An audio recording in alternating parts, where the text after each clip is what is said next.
बहुत समय पहले एक राजा और रानी रमणीय पर्वतीय क्षेत्र में रहते थे। उनकी बेटी यानी राजकुमारी बहुत ही सुंदर थी। जब उसका जन्म हुआ था तब माता पिता ने उसका भविष्य जानने के लिए राज्य ज्योतिषी से सलाह ली थी। राज्य ज्योतिषी ने बताया था कि राजकुमारी भाग्यशाली है, और ऐसा ही हुआ भी। जब वह युवा होने लगी तो बहुत ही सुंदर दिखने लगी। जब वह अपने होंठ खोलती तो उसके अधरों से मोती गिरते, और जब चलती तो उसके पैरों के दोनों तरफ बहुमूल्य रत्न बिखरने लगते। इतने कि उसके युवा होने तक उसका पिता उस क्षेत्र का सबसे धनवान और संपन्न राजा बन गया। राजकुमारी का एक और विशेष गुण यह था कि वह सोने की एक माला धारण किए रहते थी, जो जन्म से ही उसके गले में थी। जब उसके बारे में माता पिता ने राज्य ज्योतिषी से पूछा था तो उन्होंने बताया था, यही माला इसका जीवन है। इस हार को इसके गले से कभी ना उतारना और इसकी रक्षा करना। इसलिए रानी ने बेटी को बताया था कि इस हार को कभी ना उतारे और सदा ही गले में पहने रखे। राजकुमारी के युवा होने पर उसके 18वें जन्मदिन पर राजा ने उसके लिए सोने की चप्पलें उपहार में दी।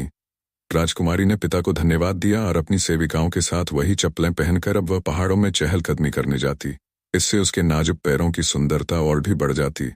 एक दिन राजकुमारी अपनी सेविकाओं के साथ पहाड़ पर बने महल के आसपास जंगली फूल चुन रही थी कि उसका पैर फिसल गया। उसके एक पैर की चप्पल बहुत नीचे खड़ी ढलान से नीचे गिर गई। राजकुमारी ने अपने परिचारकों को ढूंढने के लिए भेजा। कुछ समय बाद वे लौटे, मगर उनको वह सोने की चप्पल न मिल पाई। जब राजा को यह सूचना मिली तो उन्होंने घोषणा की कि जो भी इस चप्पल को ढूंढ कर लाएगा उसे अच्छा खासा इनाम मिलेगा। राजकुमारी की एक पैर की चप्पल ढूंढने की बहुत कोशिश हुई, मगर कोई न ढूंढ पाया। कुछ समय बाद समतल प्रदेश का एक युवा राजकुमार उन पहाड़ों से गुजर रहा था कि उसे जंगल के बीच राजकुमारी की वह चमकती हुई चप्पल मिल गई। उसने यह चप्पल उठाई और अपने महल में पहुंचकर अपनी माँ को दिखाई। माँ ने कहा, बेटे, यह अवश्य ही किसी सुंदर राजकुमारी की चप्पल है। यदि यह चप्पल इतनी सुंदर है तो वह कितनी सुंदर होगी। उन्होंने सभी दिशाओं में अपने दूत भेजे, वे पता लगाएं कि यह खोई हुई चप्पल किसकी होगी। कई दिनों तक कहीं से कोई सूचना प्राप्त न हुई, लेकिन कुछ दिनों बाद राजा के दरबार में कुछ यात्रियों ने सूचना दी कि बहुत दूर के एक पहाड़ी प्रदेश में एक राजा रहता है जिसकी बेटी की एक सोने की चप्पल गिर गई थी। राजा, रानी और कुछ सलाहकारों ने कहा कि यह चप्पल निश्चित ही उस राजा की बेटी की ही है। रानी ने अपने बेटे से कहा, बेटा, अब तो यह निश्चित है कि यह सोने की चप्पल दूर के उस पहाड़ी राजा की पुत्री की है, इसलिए तुम उसके महल तक यह चप्पल लेकर चले जाओ। यदि वह तुम्हें सोना चांदी या धन इनाम के तौर पर दें तो स्वीकार नहीं करना, बल्कि उनकी बेटी का हाथ मांगना। राजकुमार ने वैसा ही किया जैसा उसकी माता ने कहा। कई दिनों की बहुत लंबी यात्रा तय करने के बाद वह पहाड़ी क्षेत्र के उस प्रदेश पहुंचा। वह राजा से मिला और कहा, मुझे आपकी बेटी की यह चप्पल मिल गई है, वही लौटाने आया हूँ। राजा प्रसन्न हुए और पूछा, आपको क्या इनाम चाहिए? मैं आपको घोड़े दूं, चांदी दूं, सोना दूं, क्या दूं? राजकुमार बोला, मुझे इनमें से कुछ भी नहीं चाहिए। मैं मैदानी क्षेत्र से आया हूँ। यहाँ से दूर एक समतल प्रदेश के राजा मेरे पिता हैं। मैं उन्हीं का पुत्र हूँ। मैं कुछ महीनों पहले यात्रा कर रहा था और जब इस सुंदर पहाड़ी क्षेत्र में आया तो यह चप्पल मिली। मैं बहुत लंबी यात्रा करके दोबारा यहाँ पर खोई हुई चीज लौटाने आया हूँ। आप मुझे घोड़े इत्यादि देंगे तो मैं वह स्वीकार नहीं करूँगा, परंतु यदि आप मान जाएं तो मैं आपकी पुत्री का हाथ मांगना चाहूँगा। यदि आप मेरा उसके साथ विवाह करने की अनुमति दें तो वह मेरे लिए सबसे बड़ा उपहार होगा। राजा बोला, यह मेरे हाथ में नहीं है। मैंने प्रतिज्ञा ली है कि मैं अपनी पुत्री का विवाह उसकी मर्जी के खिलाफ नहीं करूँगा। यदि उसे कोई आपत्ति न हो और वह आपको पसंद करे तो मुझे भी कोई आपत्ति नहीं होगी। जब राजकुमार पहाड़ी पर बने महल के अंदर आ रहा था तब राजकुमारी ने उसे देखा था। वह पिता के पास गई और जब उसने देखा कि उसकी खोई हुई चप्पल भी मिल रही है और राजकुमार वही लौटाने आया था, तो उसने शादी के लिए हाँ कर दी। दोनों का विवाह बहुत ही धूमधाम से हुआ। कुछ दिनों बाद राजकुमार ने राजा से कहा कि वह अब अपनी पत्नी के साथ अपने प्रदेश में वापस जाना चाहेगा। राजा और रानी ने उसे अनुमति दे दी और राजा ने कहा, यह हमारी आंखों का तारा है, इसका ध्यान रखना और यह जो इसके गले में सोने का हार है इसे कभी न उतरने देना, क्योंकि इसी में इसकी जान है। राजा, रानी और दरबारियों ने उन्हें कई उपहारों के साथ धन, हाथी, घोड़े, सोने चांदी के साथ विदा किया। जब समतल प्रदेश के बूढ़े राजा और रानी ने अपने बेटे को एक अति सुंदर बहू के साथ आते हुए देखा तो उनकी खुशी का ठिकाना न रहा। इसी खुशी के माहौल में राजकुमारी अपने पति के साथ रहने लगी, मगर वहां एक समस्या यह थी कि राजकुमार का किसी अन्य से पहले विवाह हो चुका था।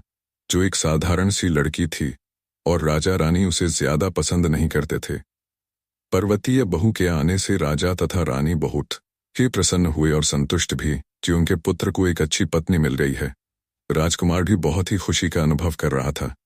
पहली पत्नी नई रानी को देखकर ईर्ष्या करने लगी और नई रानी को अपने से सुंदर और सुलक्षणी पाने के कारण षड्यंत्र रचने लगी। राजकुमार के बूढ़े पिता और माता यह देखकर चिंता में पड़ गए कि पुरानी बहू नई बहू का कोई अहित न करे। इसलिए उन्होंने नई बहू, जिसका नाम सुधा था, अपने पास बुलाया और कहा कि उसे पुरानी बहू से होशियार रहना चाहिए। मगर सुधा ने कहा, वह तो मेरी बहन जैसी ही है, मुझे उससे क्या डर, मैं उसे प्यार करती हूँ, इसलिए वह भी मुझे प्यार करती होगी। राजा रानी सुधा के विचार सुनकर और भी प्रसन्न हो गए, मगर वे पुरानी बहू के स्वभाव से परिचित थे। कुछ महीनों तक सब ठीक ठाक चलता रहा, मगर एक दिन अचानक राजकुमार को दूर देश की यात्रा के लिए जाना पड़ा। वह सुधा को साथ नहीं ले जा सकता था, इसलिए उसने अपने माता पिता से कहा कि उसकी पत्नी का ध्यान रखें और देखते रहें कि पुरानी बहू कोई शरारत न करे। राजकुमार के जाने के बाद पहली बहू नई बहू सुधा के कमरे में गई और बोली, हमारे पति छोटे राजा हैं तो इसलिए दूर देश की यात्रा पर गए हैं। वह तो तुम्हारे पास ही ज्यादा समय बिताते थे। तुम सुंदर हो और पहाड़ी प्रदेश की राजकुमारी हो, वे तुम्हें बहुत प्यार करते हैं। हम दोनों तो बहनें जैसी हैं, इसलिए हमें आपस में मिलकर रहना चाहिए। मैं तुम्हारे पास आती रहूंगी, तुम भी मेरे पास आती रहना। इस पर सुधा ने कहा कि उसे उससे मिलना अच्छा लगेगा और वह उसे अपने गहने और कीमती चीजें दिखाने लगी जो वह अपने पिता के यहाँ से लाई थी। तभी पुरानी बहू ने कहा, मगर यह क्या, तुम यह सोने की माला सदा ही पहने रहती हो? यह माला मेरी रक्षक है, मेरा जीवन है, इसलिए सोने के दानों से बना यह हार मैं सदा ही पहले रखती हूँ। जब पुरानी बहू ने यह सुना तो वह मन ही मन बहुत प्रसन्न हुई और सोचने लगी कि कैसे इस हार को चुरा ले। स्वयं तो चुरा नहीं सकती, इसलिए अपने कमरे में पहुंचकर उसने अपनी विश्वसनीय सेविका को बुलाया और उससे कहा, आज रात तुम किसी भी तरह सुधा के कमरे में चली जाना और उसके गले से उसका हार, जो वह सदा पहने रहती है, उतारना, फिर उस हार को अपने गले में पहनना। जैसे ही वह हार सुधा के गले से उतरेगा, वैसे ही वह प्राणहीन हो जाएगी। सेविका ने अपनी स्वामिनी के आदेश का पालन किया। वह रात को नई बहू के कमरे में गई। जब नई बहू सुधा गहरी नींद सो रही थी, तब उसने उसके गले से वह हार उतारा और अपने गले में डाला। हार के निकल जाने के साथ ही सुधा के शरीर से प्राण भी निकल गए। अगली सुबह बूढ़े राजा और रानी अपनी प्यारी बहू को देखने उसके कमरे की तरफ गए। उन्होंने देर तक दरवाजा खटखटाया, मगर किसी ने दरवाजा नहीं खोला। फिर उन्होंने अंदर जाकर देखा तो सुधा को लेटे हुए पाया। उसका शरीर ठंडा पड़ा था, चेहरे का रंग सफेद था, न जीवित न मरी हुई, परंतु बेसुध सी। उन्होंने दरवाजे के बाहर सोए हुए परिचारिकों से पूछा कि क्या उन्होंने किसी को यहाँ आते देखा और क्या वह रात को बीमार तो नहीं हो गई थी। उन्होंने कहा, न तो कोई आया था और न ही वह बीमार सी दिख रही थी। उन्होंने उसी समय राजवैद्य को बुलवाया, मगर उसने कहा कि बहू के शरीर में प्राण ही नहीं है, वह मृत है। राजा और रानी अत्यंत दुखी हुए। वे दोनों शोक में डूब गए और उन्होंने राजकुमार के आने तक मृत शरीर को राजमहल के पास ही एक मंडप में रखवा लिया ताकि राजकुमार के आने पर संस्कार आदि करवा सके। उन्हें अब राजकुमार के आने की प्रतीक्षा थी कि कहीं शरीर सड़ न जाए, परंतु ताज्जुब था कि शरीर में कोई परिवर्तन नहीं हुआ, न किसी प्रकार का क्षय। इसलिए राजा और रानी हर रोज मंडप के पास जाते और अपनी प्यारी बहू का शांत चेहरा दिखाते। कुछ दिनों बाद राजकुमार लौटा। उसे मंडप के पास ले जाया गया।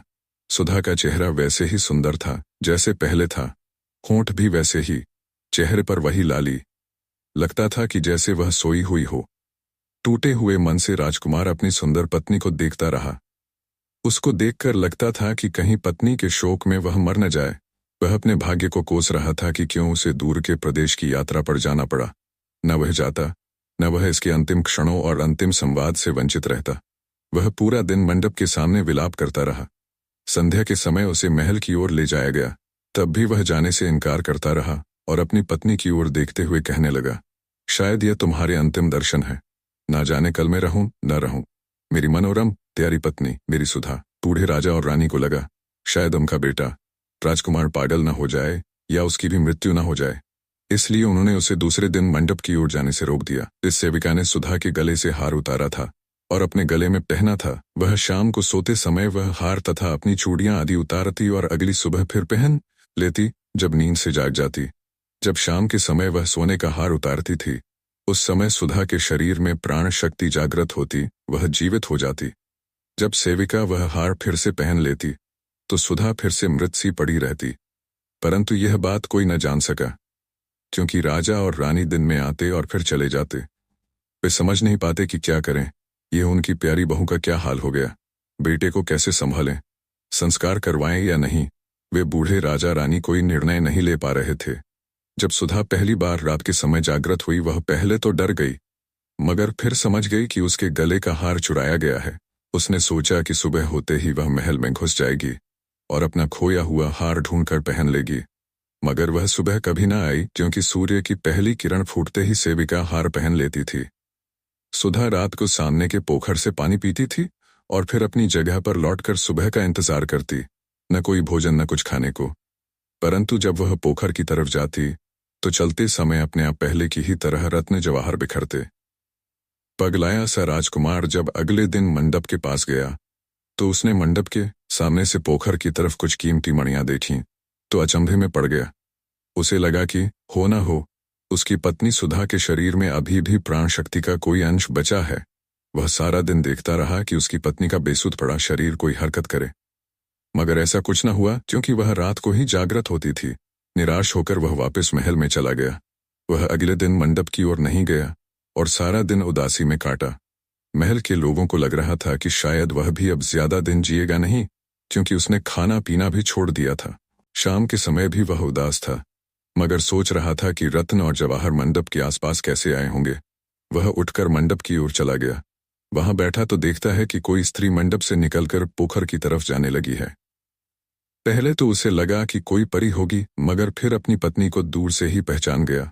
जिस ओर से सुधा पोखर की तरफ गई, उस तरफ पथ पर कीमती मणियां बिखरने लगीं। उसे ताज्जुब हो रहा था, लगता था जैसे कोई सपना देख रहा हो। जब सुधा ने किसी के चलने की आवाज सुनी तो वह डर गई। अंधेरे में कुछ भी साफ साफ दिखाई नहीं दे रहा था। फिर राजकुमार ने पुकारा, सुधा, मैं तुम्हारा पति हूं। सुधा ने आवाज पहचानी और मंडप के पास आई, जहां दीप जल रहा था। दोनों ने एक दूसरे को देखा। सुधा ने कहा, नहीं, आप सपना नहीं देख रहे हैं। इस समय मैं जीवित हूं। मैं ही आपकी सुधा हूं, मगर दिन में मर जाती हूं। आपके जाने के बाद किसी ने मेरा जीवन हार चुराया है। राजकुमार ने उसके गले की तरफ देखा तो वहां वह हार था ही नहीं जिसकी सुधा के माता पिता ने रक्षा करने को कहा था। वह वहीं मंडप पर उसके साथ बैठा रहा और कहा, तुम चिंता मत करो, मैं वह हार ढूंढकर कल तुम्हारे पास आऊंगा। मैं पूरे महल की तलाशी लूंगा। वह सारी रात वहां बैठा रहा और सुबह होने से पहले महल में वापस आ गया। महल में पहुंचते ही राजकुमार ने सभी नौकरों और परिचारकों को बुलवाया। सारे उसके सामने पेश हुए। जैसे ही उसने सेविका के गले में सुधा का जीवन हार देखा, वैसे ही उसने रक्षकों से कहा कि वे सेविका को कारागार में डाल दें। सेविका डर गई और उसने सब कुछ बताया। उसने बताया कि कैसे पहली बहू ने उसे यह चोरी करने के लिए आदेश दिया था। ये सब सुनने के बाद राजकुमार ने पहली पत्नी को भी जीवन भर के लिए कारागार में डालने का आदेश दिया। सेविका और उसकी स्वामिनी दोनों को कारागार में भिजवाने के बाद राजकुमार अपने बूढ़े माता पिता के साथ हार लेकर मंडप की ओर गया। सुधा के गले में सोने का हार पहनाते ही उसकी प्राण शक्ति लौट आई और खुशी खुशी सभी महल की ओर लौट आए। बूढ़े राजा और राजमाता की आंखों में नई चमक लौट आई कि उनके बेटे का उजड़ा संसार फिर से बस गया।